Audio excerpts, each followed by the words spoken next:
Nuevo tejido a estudiar, el llamado tejido sanguíneo, ¿sí? Entonces vemos la importancia aquí del tejido sanguíneo. En un pequeño concepto que hay que tener que recordar es que este tejido sigue siendo un tipo de tejido conectivo, pero esta vez será tejido conectivo del tipo especializado, ¿sí? Igual que el tejido cartilaginoso. Entonces, si es tejido conectivo, su origen, que no está aquí escrito, también debe ser del mesodermo. Recuerden que todo tejido conectivo, no importa que sea especializado, se va a originar siempre del mesodermo, ¿ya? Es un tejido que se encuentra en estado líquido y que se va a encontrar circulando por el interior de los vasos, ¿ya? Y también por el interior del corazón. A ver, vamos con algunas características de importancia de este tejido. En este gráfico podemos ver un gráfico del tejido sanguíneo y podemos notar lo siguiente. La matriz extracelular, que vendría a ser todo este espacio de color medio amarillento, se encuentra, por favor, no olvidarse, en estado líquido. Justamente entonces la matriz extracelular es quien le va a dar esa característica al tejido sanguíneo de tener una consistencia líquida, ¿sí? Debido a que la matriz extracelular se encuentra en estado líquido. A esta matriz extracelular también se le suele llamar el plasma sanguíneo, ¿sí? El plasma sanguíneo, que luego vamos a ver por qué se le denomina así. ¿Qué más podríamos encontrar aparte de matriz extracelular? Por supuesto, vamos a hablar de una serie de células que vamos a encontrar en el tejido sanguíneo. Por ejemplo, tendríamos a esta que vendría a ser las plaquetas, que un detalle importante que hay que recordar es que estas no son células, sino son fragmentos de una célula gigante que se ha despedazado y ha formado las plaquetas, ¿sí? La célula grande que dio lugar a las plaquetas se llamaba megacariocito, que luego comienza a fragmentarse y va a dar origen a las plaquetas. Solo un megacariocito podría dar origen hasta 3000 plaquetas, imagínense. Entonces las plaquetas, chicos, eso hay que recordar, no vendría a ser una célula, sino vendría a ser un fragmento de una célula. Vemos acá otra célula de forma discoidal que se le va a llamar glóbulo rojo, ¿sí? Es una de las células o es la célula más abundante del tejido sanguíneo. Y por último tendríamos a esta célula, que sí es una célula llamada glóbulo blanco. Entonces, ¿cuántas células tiene el tejido sanguíneo? Dos, ¿no? Una serie de grupo llamado glóbulo blanco y otro los glóbulos rojos, nada más. ¿Y las plaquetas serían células? No, en realidad son simplemente fragmentos de una célula, chicos. Vamos con otro dato importante. La densidad de la sangre es de 1.060 gramos por centímetro cúbico, ¿sí? Es la densidad que presentaría la sangre y que es obviamente más viscosa que el agua. Aunque es un poco complicado que venga una pregunta de este tipo, ¿no? Pero por si acaso estaríamos recordándonos este dato importante, ¿no? Usualmente, como les estaba mencionando en videos anteriores, chicos, no es muy preguntado los valores, ya que algunos textos podrían dar otros valores, obviamente cercanos a este, pero que podrían quizás llevar a confusiones o a incluso un mal planteo por parte del docente en la universidad, chicos. Vamos con otro dato. Este sí, como les dije, ¿no? Fue una pregunta de examen, el pH de la sangre, una pregunta de examen que lamentablemente también fue planteado de manera errónea, ya que habían varias alternativas que podían ser una respuesta en ese examen. El pH de la sangre varía entre un 7.3 hasta un 7.4, es decir, es ligeramente alcalina, ¿sí? Ligeramente alcalina, chicos. Vamos con el siguiente dato, que vendría a ser la cantidad de sangre que tenemos en el cuerpo. Y eso va a depender de nuestro peso corporal, ya que los datos mencionan que el 8% de nuestro peso, chicos, vendría a ser la sangre.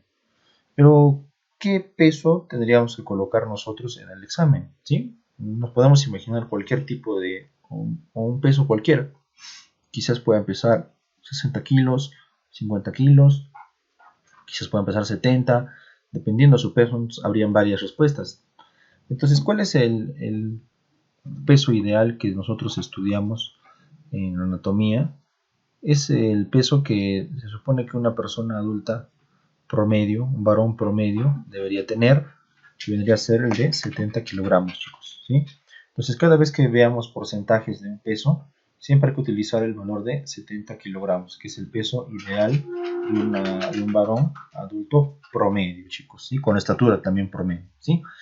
Entonces le vamos a sacar el 8% a 70 kilogramos y como resultado estaríamos teniendo, ahí está, el resultado sería 5.6 kilogramos de sangre, que es lo mismo a decir litros. Nos tendríamos aproximadamente 5.6 litros de sangre en promedio en nuestro cuerpo. Pero recuerden que esto va a variar, ¿sí? Depende de nuestro kilo. De repente, digamos, ponemos 30 kilos, entonces la cantidad de sangre variará.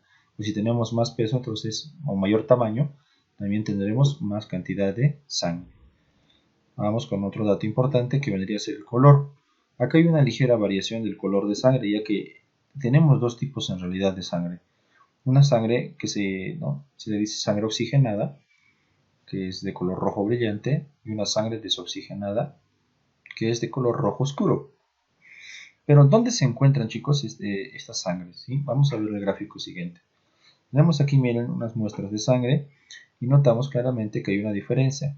Estas tres jeringas de aquí presentan una cantidad de sangre de una coloración rojo más brillante, más claro, en comparación con estas dos muestras de aquí, que estarían presentando una sangre más oscura. Primero, a esta sangre de aquí se le llama sangre arterial, a la sangre de color rojo brillante. Se le dice sangre arterial porque es la sangre que se va a encontrar en las arterias. Las arterias van a tener un tipo de sangre que es de color rojo brillante. En cambio, esta sangre que es de color oscuro se llamará la sangre venosa, ¿sí? Es decir, es una sangre que vamos a encontrar en los vasos llamados venas. ¿Pero por qué esa diferencia de color? ¿Cuál es su composición? ¿Varía o es lo mismo? En realidad sí hay algo diferente. Miren acá, la sangre arterial tiene mayor cantidad de oxígeno, pero eso no significa que no tenga dióxido de carbono. Sí presenta dióxido de carbono, pero presenta en una muy mínima cantidad. Al tener mayor cantidad de oxígeno, entonces la sangre que se encuentra en las arterias será de un color rojo brillante. En cambio, la sangre que se encuentra en las venas tiene una mayor cantidad, como vemos aquí, de dióxido de carbono, ¿sí? Y una menor cantidad de oxígeno. Entonces el dióxido de carbono hace que esta sangre se vuelva o se torne de un color más oscuro. Aparte de dióxido de carbono, también podríamos encontrar, por ejemplo, algunas sustancias de desecho que que las células van a emitir y que se van a encontrar en la sangre venosa, señores. ¿Sí? Entonces ya vemos la diferencia. Si vemos una sangre más oscura, inmediatamente decimos que es una sangre venosa. Y si vemos una sangre arterial, claramente va a ser una sangre más clara, ¿no? De color rojo brillante. Ahora, vayamos con el siguiente dato. Vamos con componentes de la sangre. Vamos a estudiar ahora sí, chicos, de qué está compuesto la sangre, cuáles son sus componentes. A ver, vayamos a ver. ¿Qué vamos a hacer en este caso? Primero, tomamos una muestra de sangre. Ahí tenemos el bracito. ¿Sí? Vamos a ver más adelante una especie de video en la cual vamos a poder entender mejor cómo se realiza este proceso. Bien, le tomamos la muestra de sangre y tenemos ahí, ¿sí?, un tubo en el cual se ha tomado una cierta cantidad de muestra de sangre. Ahora simplemente no le añadimos nada. Simplemente lo dejamos coagular. ¿Cuál es el tiempo de coagulación normal? Varía de 3 a 10 minutos. Otros textos pueden decir de 5 a 10 minutos. Significa que en este transcurso de tiempo, la muestra de sangre tendría, chicos, que haber coagulado y daría lugar a la siguiente forma. Vemos aquí este tubo ahora con la muestra de sangre, pero notamos que ahora se ha dividido en dos capas, ¿sí? Vemos que se ha dividido en dos capas, chicos. Un detalle antes hay que hablar algo más. En este proceso de 3 a 10 minutos se forma el coágulo, pero en esos 3 a 10 minutos, chicos, no se estaría dividiendo como estamos viendo en este tubo de ensayo. Para que nosotros realmente veamos esta división, tendríamos que esperar aproximadamente mucho tiempo, unas aproximadamente 3 a 4 hasta 5 horas tendríamos que esperar para que suceda esta división, ¿ya?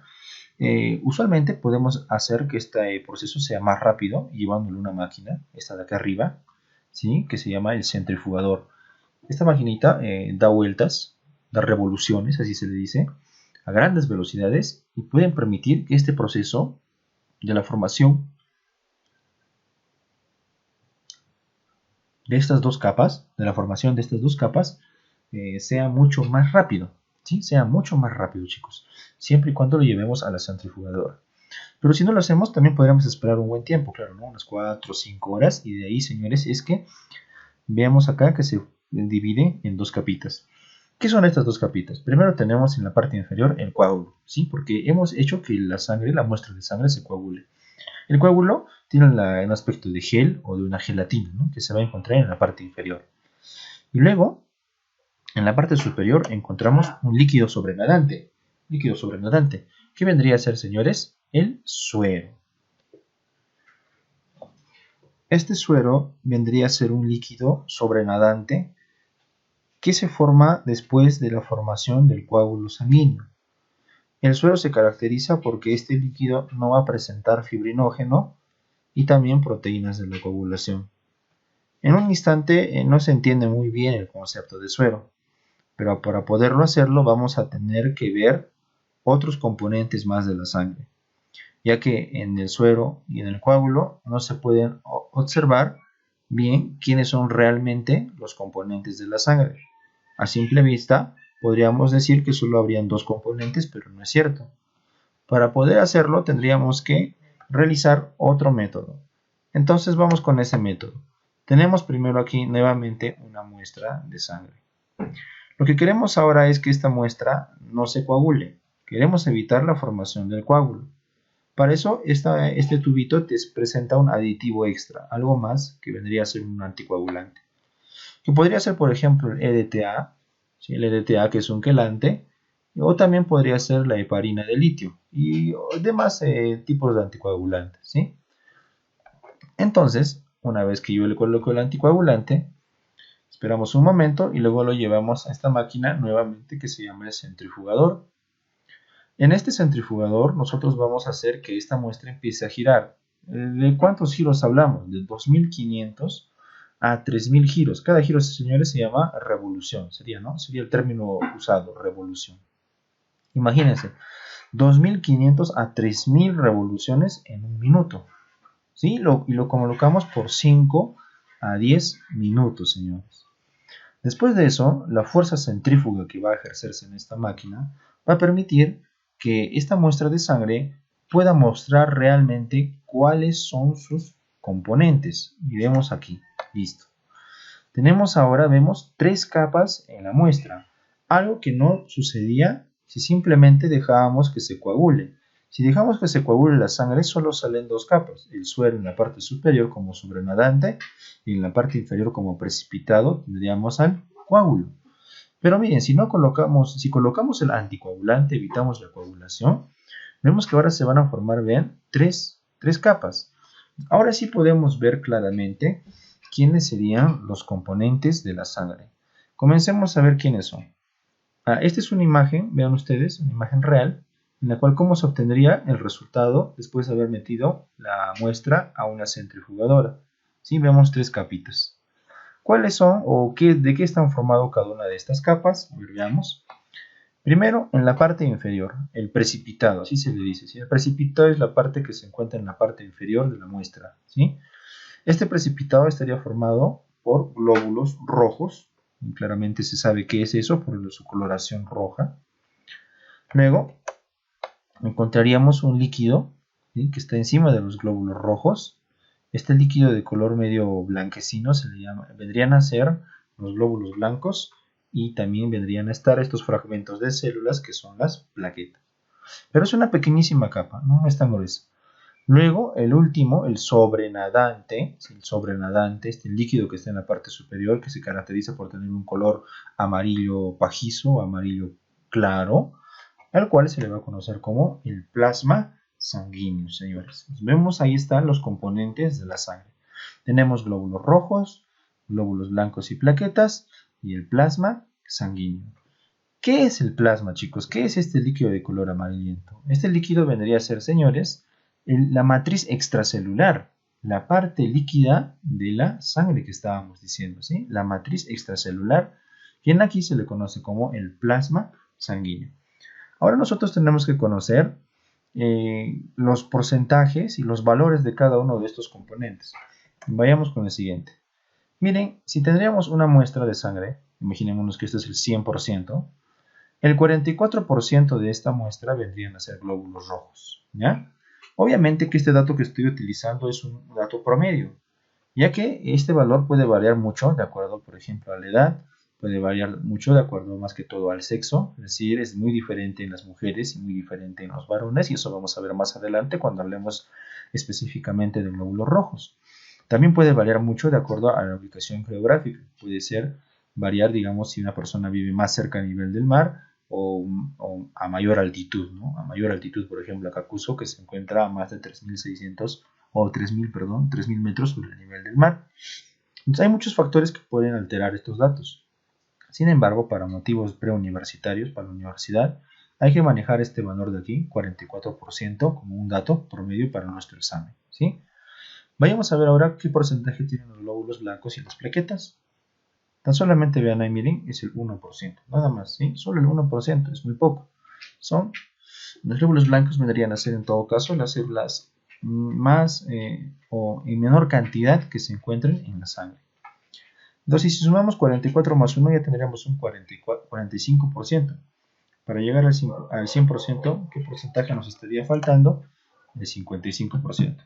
Y efectivamente el plasma sanguíneo vendría a ser en todo caso el componente mayoritario de la sangre, ¿sí? Eso hay que recordar. Si nos preguntan cuál es el componente más abundante de la sangre, la respuesta sería el plasma sanguíneo con un 55%. Ahora, por ejemplo, en el libro del CEPRO, chicos, que es el libro que también tenemos que considerar bastante, menciona que el plasma no es 55%, sino dice 60%. Chicos, 60%, pero no hay ningún problema, ya que es una ligera variación de un 5% nada más. Entonces, en el examen podríamos marcar 55 sabría, o podríamos marcar 60% si digamos, consideramos el dato del CEPRO, chicos, ¿ya? Entonces, 55 o 60%. Si el plasma sanguíneo sería, señores, el 60%, ¿cuántos serían entonces los glóbulos blancos, plaquetas y glóbulos rojos? Ya no sería, chicos, el 45%, sino todos estos serían tan solamente el 40%. Son ligeras variaciones que hay que tener en cuenta. Vamos a ver este concepto muy importante. ¿Qué tal si me preguntan en el examen cuál es el porcentaje de células que se encuentran en la sangre? Ahí habría un problema porque estaríamos considerando también las plaquetas. Y recordemos que las plaquetas no son células, sino son fragmentos de células. Así que en los exámenes, por experiencia que tenemos, no suele venir, chicos, así, ¿no? Una pregunta que diga cuál es el porcentaje de células de la sangre. No, porque solo se estaría refiriendo a glóbulos rojos y a glóbulos blancos. En el examen, chicos, les va a venir con este término: elementos formes de la sangre. Cuando ustedes lean el término elementos formes de la sangre, no hay que preocuparse porque se está refiriendo a los tres componentes formes de la sangre en general, sin dejar de lado a las pobres plaquetas. Cuando me digan entonces elementos formes de la sangre, se está refiriendo tanto a glóbulos rojos, glóbulos blancos y plaquetas. Entonces vayamos a una posible pregunta, ¿no? Si nos preguntarían cuál es el porcentaje de elementos formes de la sangre, simplemente sumaríamos 44% de glóbulos rojos más 1% de glóbulos blancos más las plaquetas. Como resultado sería 45%. Pero recuerden que no solo puede ser 45%. Es 45% siempre y cuando el plasma sanguíneo sea 55%. Pero ¿qué tal si consideraríamos, digamos, 60% del plasma, como dice el CEPRO? En ese caso, elementos formes sería 40% del plasma, o mejor dicho, de una muestra de sangre. Ahora vayamos a hablar acerca de la diferencia entre el suero y el plasma, ya que a simple vista, señores, tendría prácticamente el mismo color, nos podríamos confundir. Pero hay una gran diferencia. Primero recuerden que el suero se formó de un proceso en el cual hemos permitido la coagulación de la sangre. En cambio, el plasma se forma luego de un proceso en el cual hemos puesto un anticoagulante, hemos evitado la coagulación. Entonces, chicos, en esta muestra de aquí que estoy señalando con el cursor, el plasma es la parte líquida de la sangre que todavía contiene a las proteínas que formarían el coágulo, como por ejemplo el fibrinógeno y demás proteínas. ¿Por qué el fibrinógeno y las proteínas que forman el coágulo todavía están en el plasma? Es debido a que aquí, señores, no se ha producido una coagulación gracias al anticoagulante, chicos, ¿sí? Aquí no hay una coagulación, no hay un coágulo y por ende las proteínas de la coagulación se encuentran todavía dentro del plasma. En cambio, chicos, en el suero no tenemos a esas proteínas de coagulación, ya que esas proteínas como el fibrinógeno y demás se han ido a formar parte de esta gelatina de color rojo que vendría a ser el coágulo sanguíneo.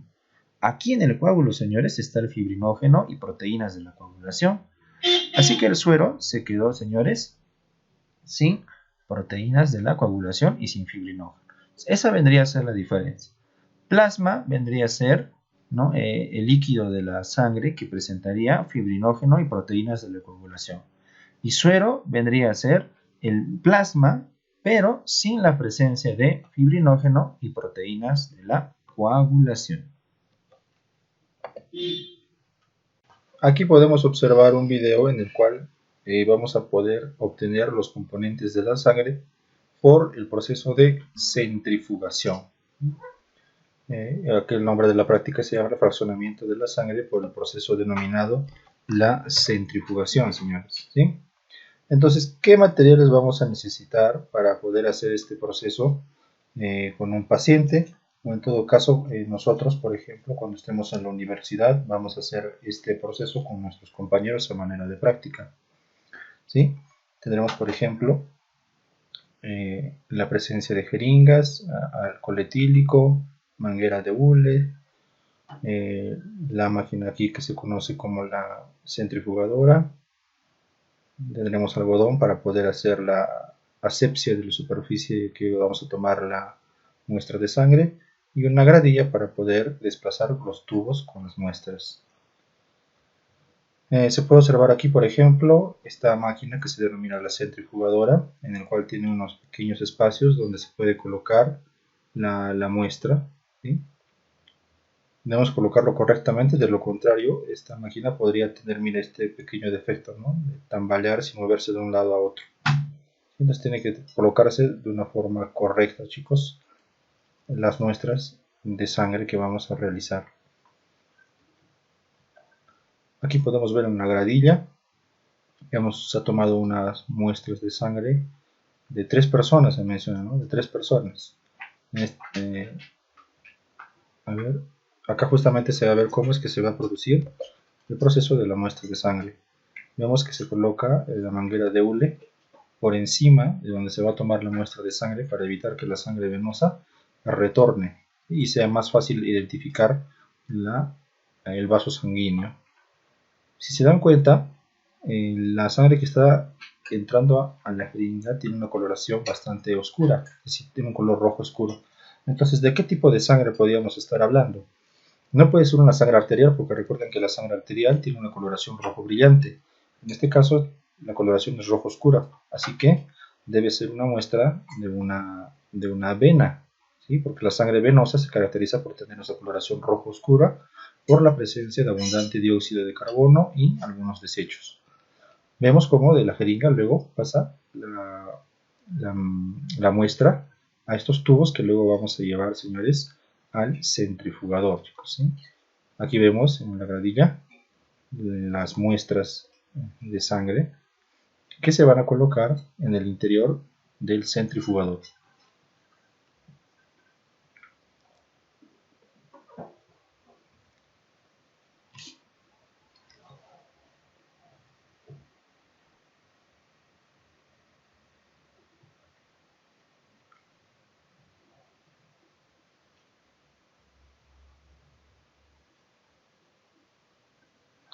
Miren, ellos están utilizando 450 revoluciones por 4 minutos, chicos, ¿sí? Es la cantidad de revoluciones que puede variar de acuerdo al tipo de centrifugador que estemos utilizando.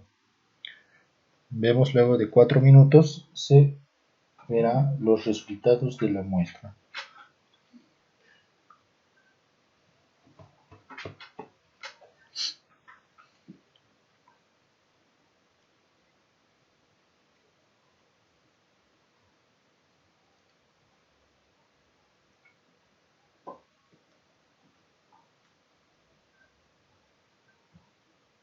Bien, miren cómo comenzamos a sacar las muestras de la centrifugadora y vamos a observar cómo se ha producido la fragmentación, ¿no? Para poder ver los componentes de la sangre. Vean ahí, chicos, claramente se ve cómo se ha separado la muestra de sangre. La parte de color amarillo vendría a ser el suero, y la parte de inferior vendría a ser, ¿no?, el coágulo. ¿Por qué en este caso solo ha salido dos capas en el fraccionamiento de la muestra de sangre? Es que seguramente no le han echado el aditivo adicional, que es el anticoagulante, y por eso solo estamos viendo netamente el suero, ¿sí, señores? Solamente el suero, es decir, el plasma sin la presencia de fibrinógeno y sin la presencia de proteínas de la coagulación. Si se hubiera echado, chicos, el anticoagulante, el resultado hubiera sido otro, ¿no? Se hubieran observado tres capas. Aquí solo se observan, creo, básicamente dos, ¿no? Una de color amarillo, que vendría a ser el suero, en la parte inferior, ¿no?, el precipitado, glóbulos rojos, el coágulo sanguíneo.